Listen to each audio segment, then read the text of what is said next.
Jake was just happy to find a cheap apartment downtown. Sure, the landlord mentioned the last tenant left in a hurry, but Jake figured that was their problem, not his. He just needed a place to crash. As he lugged his boxes down the dim, flickering hallway, he couldn't shake the feeling that the building itself was watching him. The peeling paint on his new front door looked less like neglect and more like old scars. He pushed it open and stepped into what he hoped would be a new beginning. It turned out to be the beginning of the end. After unpacking the essentials, he noticed it. A door at the back of his main room, unlike any he'd ever seen. It was nailed shut. No handle, no hinges visible on his side. Just a solid wooden slab sealed to the frame with rusted planks. And underneath, a dead black crack, so dark it seemed to swallow the light. A faint, cool mist seemed to leak from it, almost like the room on the other side was breathing. Jake felt a shiver crawl up his spine, but he dismissed it. Old buildings are weird, he told himself. Just ignore it. That night, sleep didn't come easy. Then, at precisely 2:14 a.m., he was jolted awake. Tap, tap, tap. The sound was faint but clear, coming from the sealed door.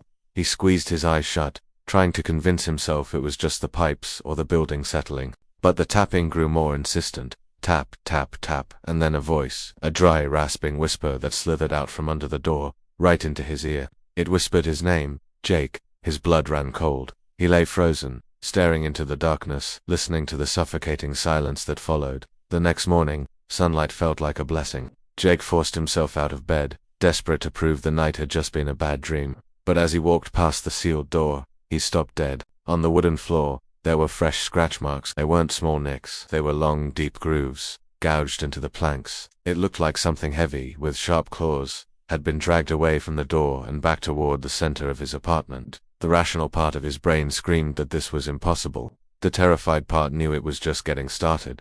Later that day, desperate for answers, Jake ran into an elderly neighbor, Mrs. Older, in the hallway. Her eyes, cloudy with age, widened when he mentioned his apartment number. He hesitantly asked her about the sealed room. She pulled him closer, her voice a fragile whisper. She told him the room had been sealed decades ago. A previous tenant went mad, claiming something lived in there. A shape, a figure, that would only appear when the lights flickered. He said it fed on the shadows and mimicked what it saw. No one believed him until he vanished without a trace, leaving only a single, open door. That night, Jake sat in his living room, a baseball bat resting on his lap, his eyes glued to the sealed door. He didn't have to wait long. The lamp on his end table began to flicker, on, off, with each stutter of light. The shadows in the room danced and warped. Then, the sealed door began to change. It started to bulge outward, the wood groaning and straining as if a tremendous weight was being pressed against it from the inside. A low guttural growl rumbled through the floorboards, and for a terrifying second, Jake thought he saw the faint outline of a face, its glowing eyes staring right at him through the very grain of the wood. Panic took over. He couldn't spend another second in that room with that thing. He grabbed a crowbar from his toolbox and attacked the planks sealing the door. The wood splintered, the nails shrieked as he tore them from the frame. He worked like a man possessed, fueled by sheer terror. With one final heave, the last plank snapped, and the rusted nails popped free. A heavy silence fell over the apartment. Then, with a slow, agonizing creak, the door swung open all by itself. Inside was not a room, but a void, pitch-black darkness, and on the far wall, a large ornate mirror, faintly reflecting his own terrified face. He took a hesitant step inside. The air was frigid, still, and smelled of dust and decay. He approached the mirror, his heart hammering against his ribs. He was looking at his own reflection, pale and sweating. He slowly turned his head to scan the dark corners of the room, but his reflection didn't move. It stayed perfectly still, staring straight ahead. Jake froze. He slowly turned his head back to face the mirror, and then his reflection smiled. A wide, predatory grin that his own face was not making. Its eyes were hollow, empty pits. Before Jake could even scream, the thing in the mirror took a step forward. The surface of the mirror rippled like water as the doppelganger emerged, stepping out of the glass and into the room with him. It was a perfect copy of him, down to the last detail of his clothes, his hair, his face, but its eyes.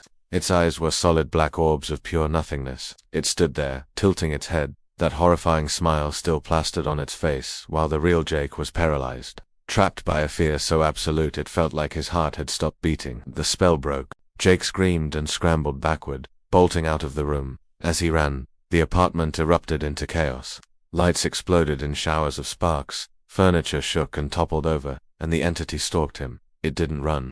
It moved with an unnatural, silent glide, its steps completely out of sync with his own frantic pace. It was a shadow clinging to his heels, a perfect mimicry of his own form, hunting him through the wreckage of his own home. He threw himself against the front door, fumbled with the lock, and burst out into the hallway. He screamed for help, his voice raw with terror, but his escape offered no safety.